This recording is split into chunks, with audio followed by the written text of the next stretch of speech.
Aujourd'hui, nous allons parler d'un sujet un petit peu polémique,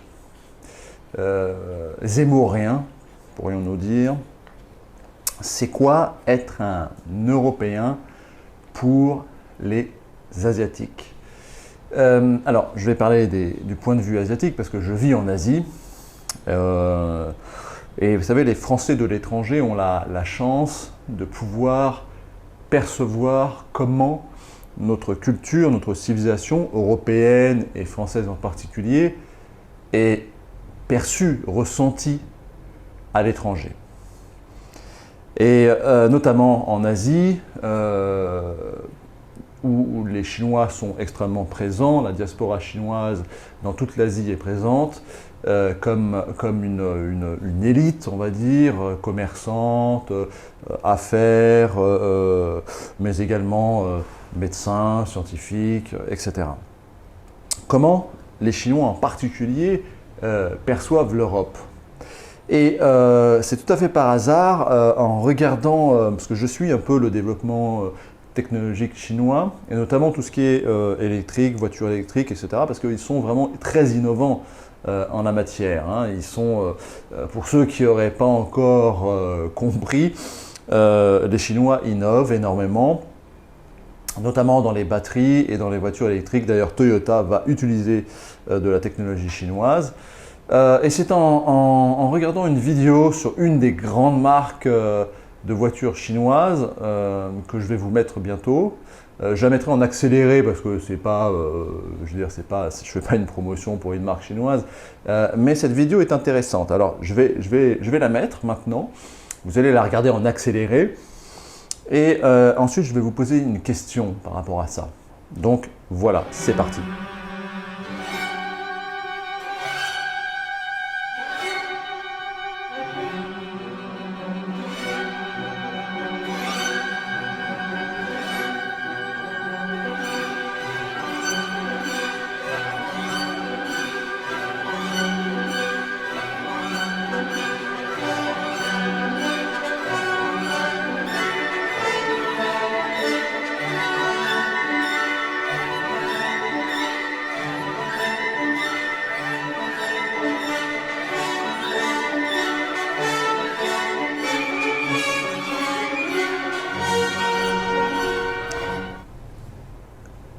Avez-vous remarqué quelque chose?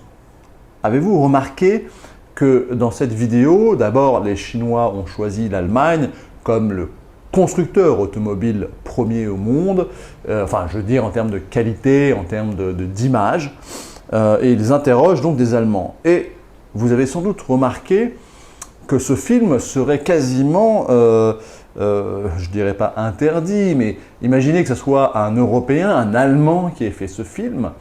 Il y aurait grande polémique. Et je pense que vous avez remarqué, tout simplement, les Chinois ont filmé que des Allemands de souche. Pourquoi? Eh bien, tout simplement parce que pour un Asiatique, pour un Chinois, un Allemand, pour caricaturer, est blond aux yeux bleus. Il est grand, blond aux yeux bleus, il construit des voitures de qualité, c'est un ingénieur, également un soldat, et c'est l'image qu'ont les étrangers. Et la Chine, elle veut, quand elle montre l'Allemagne, elle veut montrer ce à quoi les Chinois vont s'attendre, c'est-à-dire à une culture, civilisation, une ethnie germanique. Si c'était en France, ils auraient filmé des Français, en Italie, des Italiens. Et là, ça c'est très intéressant parce que ça révèle quoi? Ça révèle que en fait, c'est nous-mêmes qui nous percevons mal. C'est les Européens eux-mêmes, les Français, les Allemands qui vivent cette culpabilité liée à toute cette déconstruction historique, philosophique, où l'homme blanc est stigmatisé pour le mal, bien évidemment, qu'il a commis à travers le monde, durant tous ces âges, blablabla et blablabla. Mais alors, pourquoi les Chinois, quand ils veulent montrer les Allemands, c'est-à-dire ce peuple allemand, pourquoi ne vont-ils pas filmer un Allemand d'origine turque, un Allemand d'origine, je ne sais pas moi, afghane, etc. Ben, tout simplement parce que pour un Chinois, un Allemand est un Allemand, un Français est un Français. Quand les Chinois visitent la France et qu'ils vont dans le terroir, qu'ils vont visiter un château à Bordeaux, ils veulent voir des Français, ils veulent ressentir une culture française, ils veulent être immergés dans un bain de français, de produits français, de ce terroir extrêmement connu. La culture européenne, perçue par les étrangers, reste européenne. Ce ne sont que les Européens eux-mêmes qui se perçoivent mal et qui se culpabilisent. Mais soyons fiers de ce que nous sommes, soyons fiers de notre culture, de ce que nos ancêtres ont bâti en Europe. C'est quelque chose d'unique et d'assez remarquable. Bien évidemment, je le redis, un non-européen peut parfaitement s'intégrer dans la culture européenne. Il faut laisser la chance à tout individu qui veut s'intégrer dans notre culture et qui va nous apporter quelque chose et pas juste profiter. C'est un échange. Tout mariage est un échange, un équilibre dans nos espaces de paix. Eh bien, nous sommes ouverts, il faut être ouvert, il n'y a aucun souci.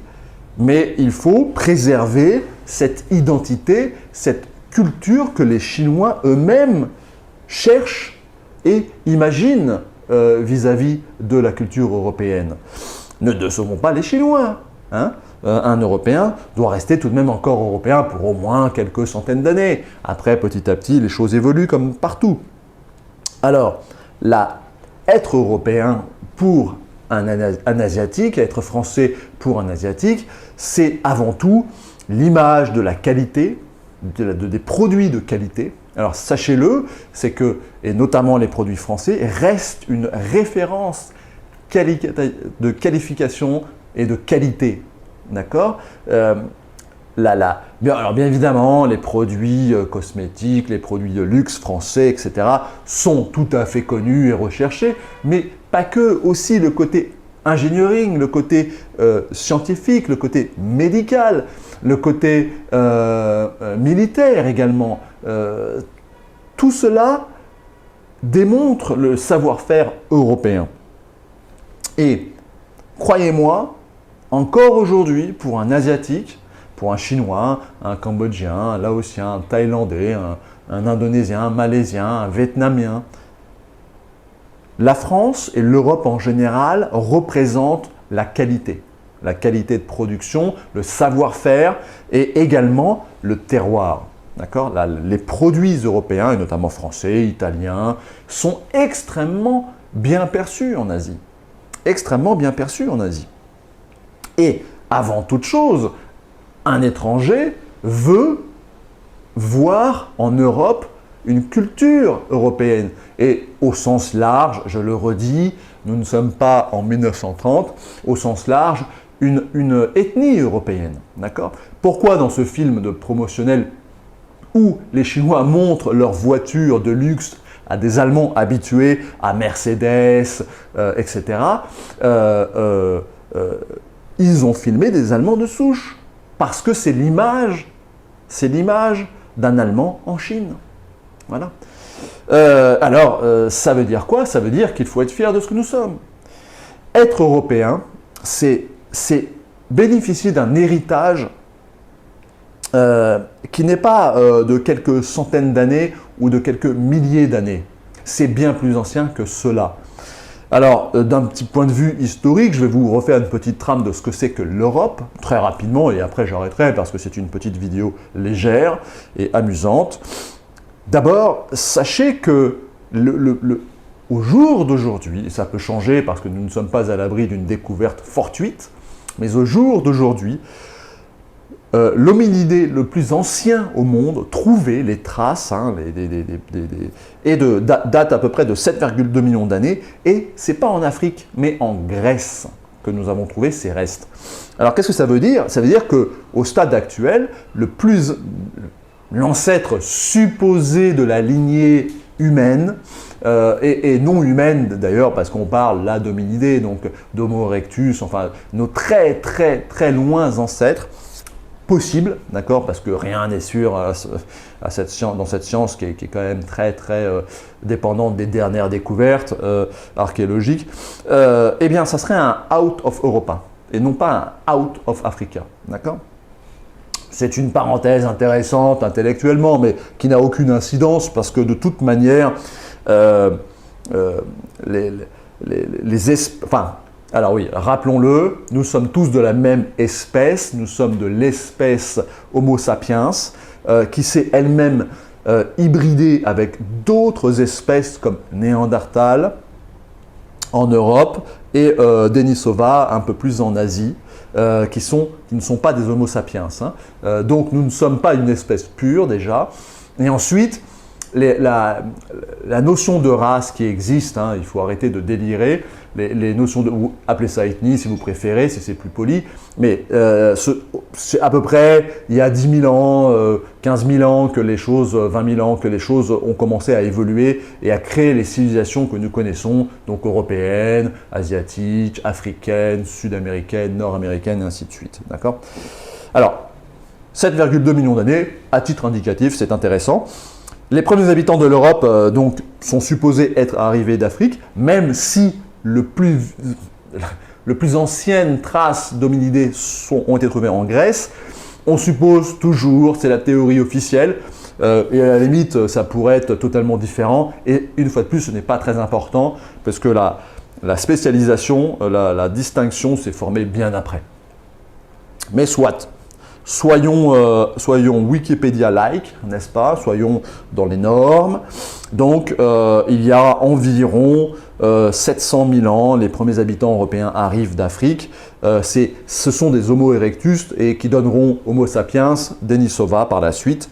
Il est à noter que les premières traces, on va dire, de civilisation en Europe datent d'il y a 175 000 ans, mes amis. 175 000 ans. Et c'est la fameuse grotte de Bruniquel. On suppose que ce sont des Néandertaliens qui, à l'intérieur d'une grotte, donc assez profondément, donc il faut de la lumière, il faut quand même des moyens de communication, donc on suppose un langage plus ou moins évolué. Et ces Néandertaliens, qui sont en partie nos ancêtres, parce que nous nous sommes hybridés avec eux, ont cassé des stalactites et on crée un ensemble architectural, une sorte de cercle, hein, je vous mettrai les photos, assez impressionnant. Et on a des traces de feu et par le carbone 14, on sait que ça date d'il y a 175 000 ans. C'est-à-dire en fait le premier signe de construction, une volonté architecturale, date d'il y a 175 000 ans. Donc des hommes ont eu la conscience de créer quelque chose et de vouloir le faire. C'est assez incroyable. Ensuite, vous avez 65 000 ans, d'accord, en Espagne, dans le nord de l'Espagne, les grottes de la Pasieja. Alors là, c'est très intéressant. On suppose encore que c'est Néandertal, parce que Cro-Magnon n'est pas encore arrivé. Ce sont de l'art pariétal sur des grottes. Alors certains disputent cette date et elle serait peut-être ultérieure, mais peu importe. C'est 65 000 ans, d'accord? Bon. Ensuite arrive Homo sapiens, il y a 30 000 ans en Europe, d'accord? Donc Homo sapiens, c'est notre ancêtre direct, et pendant très longtemps, on a supposé qu'il a remplacé Néandertalien et Denisova, donc un grand remplacement, mais en fait, c'est plus il y a sans doute peut-être eu des combats, des choses comme ça, on ne sait pas d'ailleurs, hein, mais enfin, Néandertal a commencé à décliner, Denisova également, mais on sait maintenant génétiquement que nous avons nous les Européens, les Africains, en moindre quantité parce qu'il y a eu des retours en Afrique, nous avons des gènes de Néandertal et de Denisova, et notamment en Asie. Donc 30 000 ans, Homo sapiens arrive, et à peu près 30 000 ans, et là c'est l'époque de la grotte de Chauvet. Alors la grotte de Chauvet, c'est encore en France. La France est extrêmement bien... la France a été un centre culturel préhistorique très important, notamment le sud-ouest de la France. Et la grotte de Chauvet, c'est ces dessins fantastiques faits il y a 30 000 ans. d'accord, d'animaux peints. Je vous mettrai les photos également. C'est merveilleux, c'est de très très bonne qualité, c'est extrêmement beau. C'est incroyable.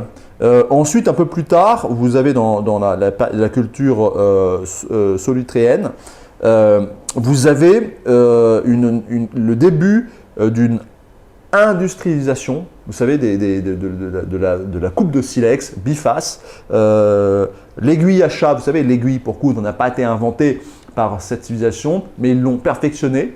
C'est le début d'une sorte d'industrialisation. Ils traitaient le silex au feu, etc. Et ça, c'est une culture, pareil, dans le sud de la France, extrêmement intéressante. Ces gens-là, alors, je fais une parenthèse, c'est pareil, scientifiquement, c'est très débattu, etc. Mais ça reste très intéressant. Alors, la culture solutréenne, c'est l'hypothèse solutréenne. Ils auraient peut-être parti un peu vers le Pays Basque, ils auraient caboté. Alors, on était, il y a moins 20 000 ans, c'était une période glaciaire, d'accord? Donc, les niveaux de l'eau étaient beaucoup plus bas. Et ils auraient suivi en cabotant la côte jusqu'au Nouveau Monde, d'accord? Puisqu'on a retrouvé au Nouveau Monde la culture de Clovis, qui est la culture officielle, ressemble, enfin, la façon de traiter le silex se ressemble, etc. Et il y a aussi eu des tests génétiques. Et il est possible que les premiers habitants de l'Amérique soient donc des Européens. Alors, c'est très débattu, mais enfin, ça reste intéressant. Et il y a une particularité parce que, vous savez, la langue basque n'est pas une langue indo-européenne. Hein. Les Indo-Européens sont arrivés bien plus tard. C'est une langue qui daterait, qui serait purement européenne locale. Et il y aurait avec certaines langues amérindiennes, nord-américaines, il y a des similitudes entre le basque, hein, et par exemple, c'est entre le basque, donc une langue pré-indo-européenne, et l'alonguin. Hein. Vous savez, l'alonguin, c'est une grande tribu indienne au nord, en Amérique du Nord. Bon, je ferme la parenthèse, c'est intéressant. Donc, l'Europe s'est bâtie par strates culturelles. Moins 22 000 ans, vous avez la dame de Brassampouille, je prononce peut-être mal, je vous mettrai les photos. C'est une petite sculpture d'un visage féminin sur de l'ivoire, magnifique. C'est il y a 22 000 ans, d'accord?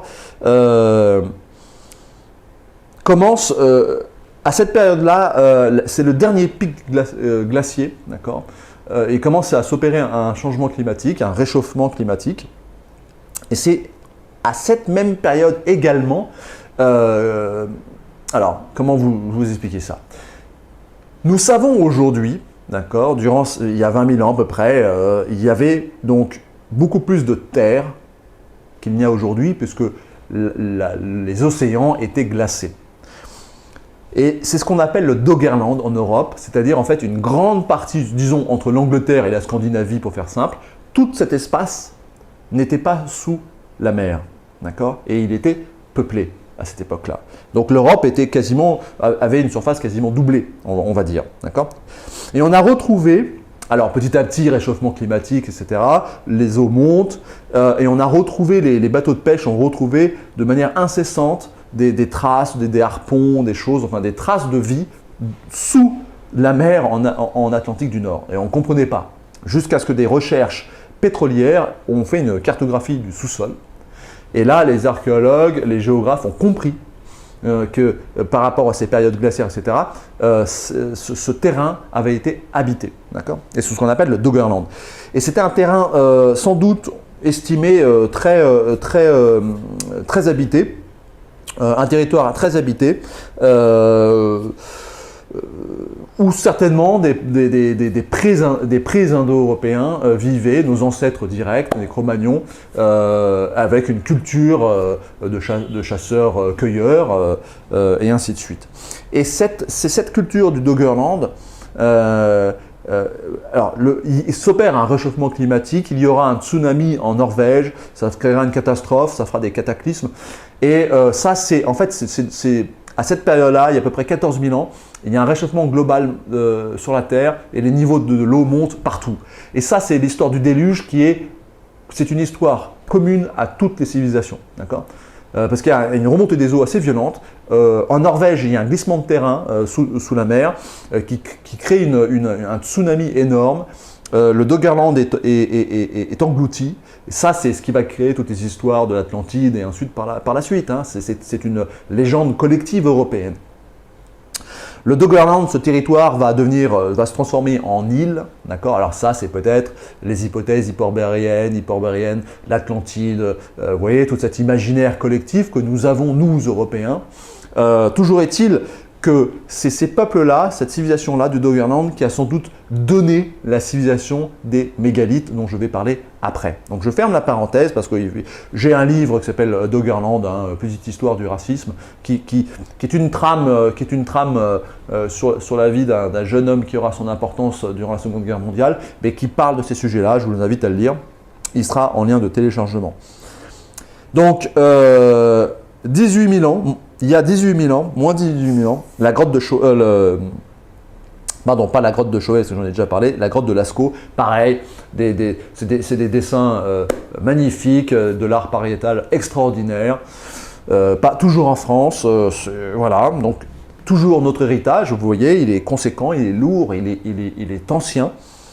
Donc 14 000 ans, c'est le réchauffement climatique dont je vous ai parlé.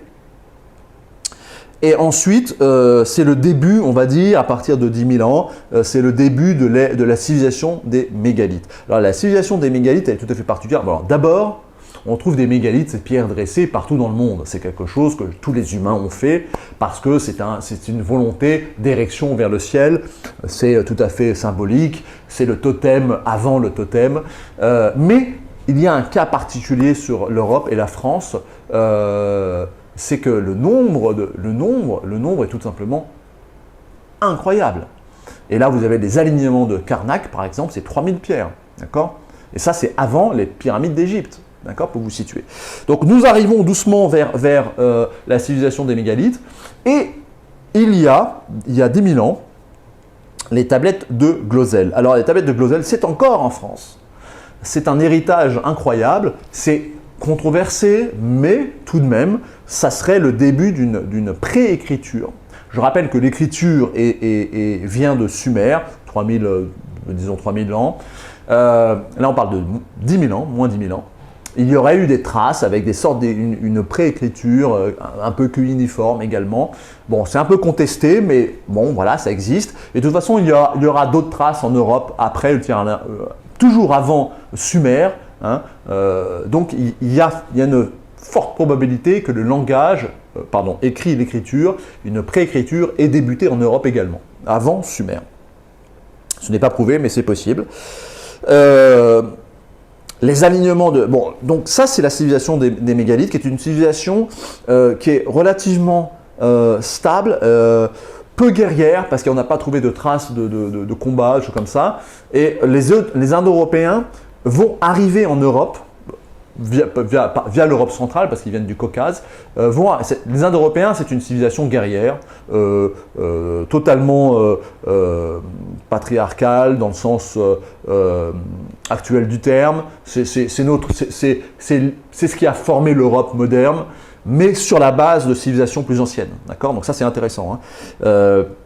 La déesse mère, ça vient des civilisations pré-indo-européennes, des civilisations, on va dire d'une manière générale, qu'on va appeler du Doggerland jusqu'à la civilisation des mégalithes.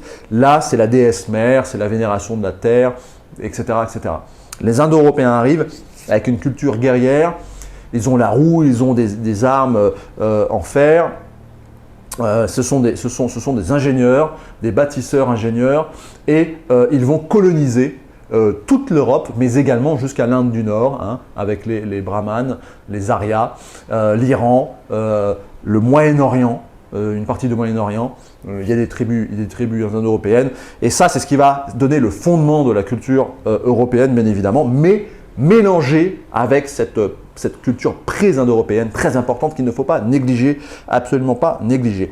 Donc, avant que les Indo-Européens arrivent, il y a les alignements de Karnak, et ça, c'est de l'engineering. C'est aligné sur des... Enfin, je veux dire, il faut forcément une volonté politique religieuse, une organisation, donc un langage commun, ça c'est une évidence, mais possiblement peut-être une préécriture. C'est tout simplement à couper le souffle. C'est quelque chose de gigantesque. C'est avant les pyramides d'Égypte, je le redis.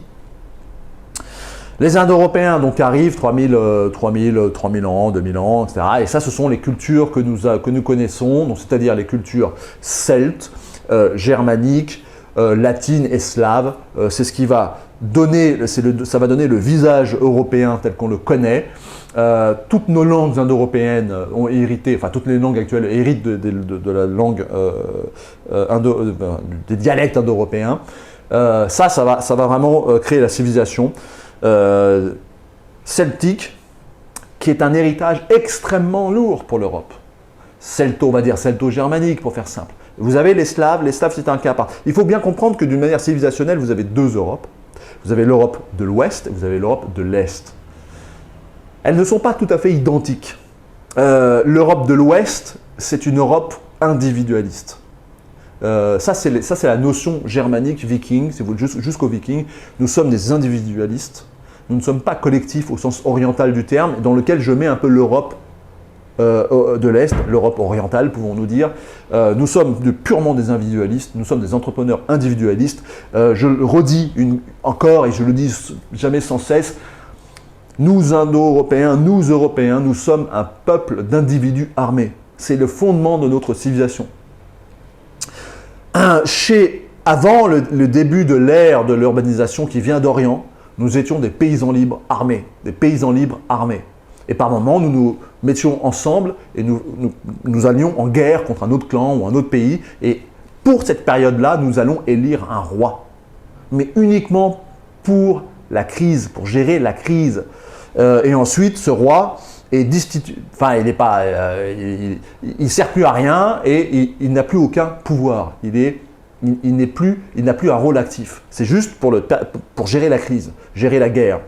Ça, c'est très important parce que, et ça, c'est assez différent de l'Europe orientale, de l'Europe de l'Est, qui est beaucoup plus orientale et qui est beaucoup plus collective. D'accord ? Ça, c'est un trait particulier de l'Europe occidentale. Donc, les associations européennes, bien évidemment la civilisation gréco-romaine, les civilisations gauloises en France, celtiques, germaniques. Vous savez le nombre d'inventions qui ont été faites par les Gaulois, c'est juste hallucinant. Hein, ça va du savon, du tonneau, du pantalon, enfin, des machines agricoles, ce que n'avaient pas les Romains. Sachez-le, hein, d'accord ? Donc ensuite, c'est la période gallo-romaine, bien évidemment. Très grande période, on arrive petit à petit au Moyen-Âge, bon ça vous le connaissez, je ne vais pas vous ratasser avec ça, mais enfin le Moyen-Âge n'est pas du tout cette période d'âge noir, ça c'est un mythe. Hein.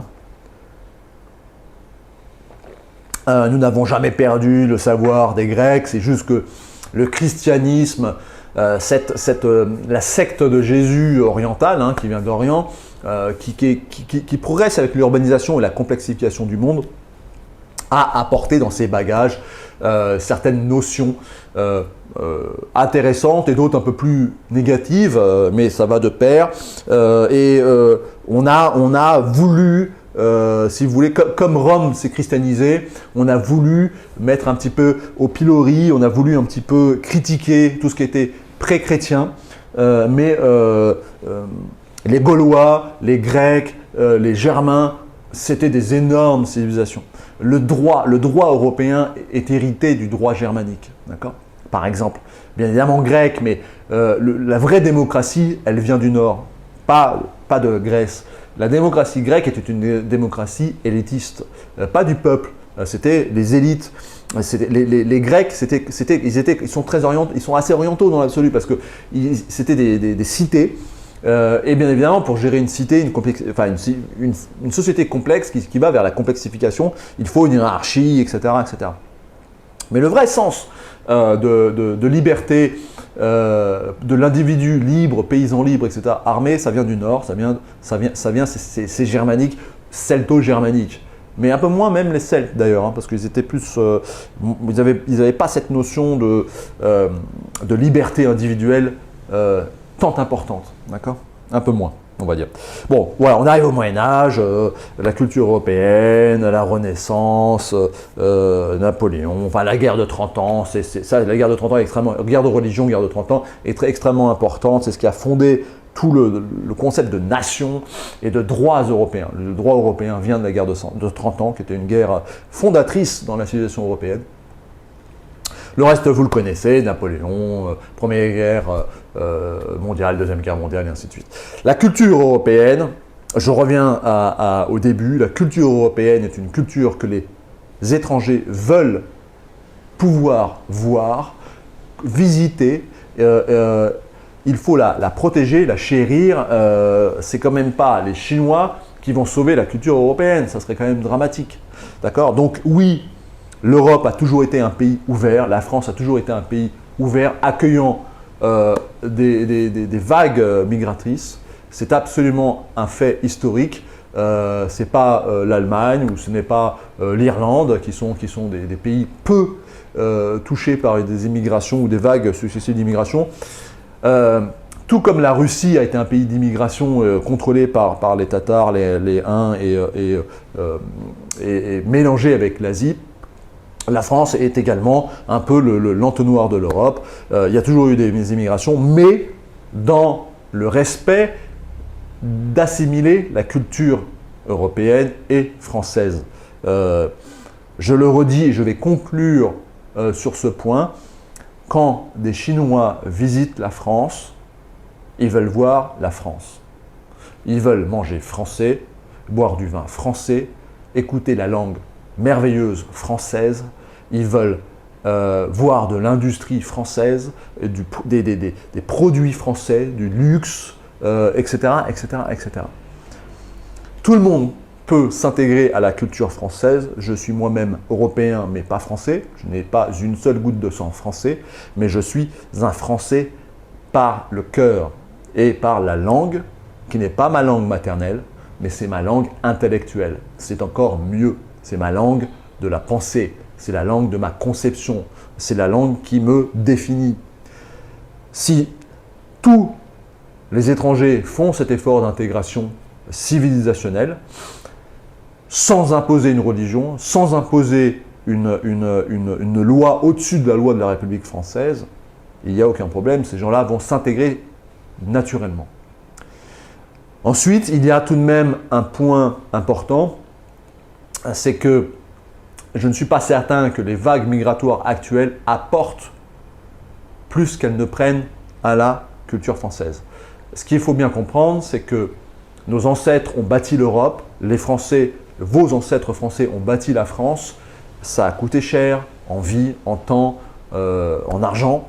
Nous avons bâti un système européen qui est un système extrêmement envié, où nous avons une excellente médecine, nous avons des bons produits alimentaires, nous avons un savoir-faire engineering extrêmement élevé.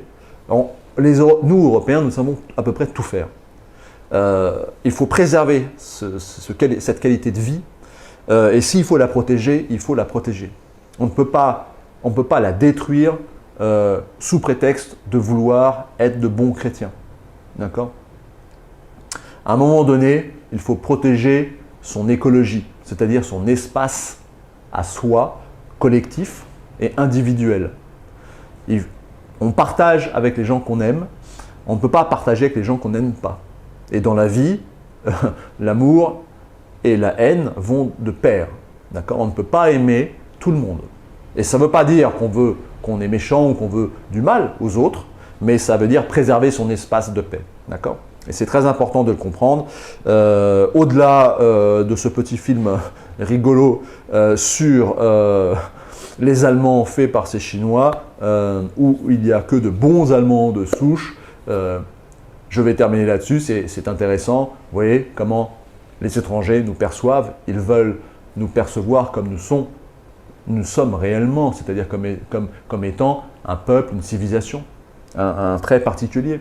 De même qu'un Européen qui va visiter la Chine, vous voulez voir des Chinois. Hein, si vous allez en Chine et puis d'un coup il n'y a que des Blancs, ça ne va pas. Vous n'êtes pas en Chine, vous êtes ailleurs. D'accord ? Voilà, toutes les notions d'équilibre dans la vie. L'amour et le partage existent, mais de manière raisonnable, sans se mettre en danger soi-même. D'accord ? Les gens qui se mettent en danger pour autrui, ce sont des gens qui n'ont pas de respect pour eux-mêmes. C'est des gens qui ont un problème. D'accord ? On peut aider tant qu'on ne se met pas en danger. si on se met en danger, c'est soit de l'amour inconditionnel, donc ça c'est au niveau psychologique c'est assez tendancieux, soit c'est de la stupidité, ou soit c'est un problème mental, d'accord, une maladie mentale, enfin une dépression, un problème mental, c'est un signe de déséquilibre profond. Voilà, j'ai terminé, je vous remercie et je vous dis à très bientôt.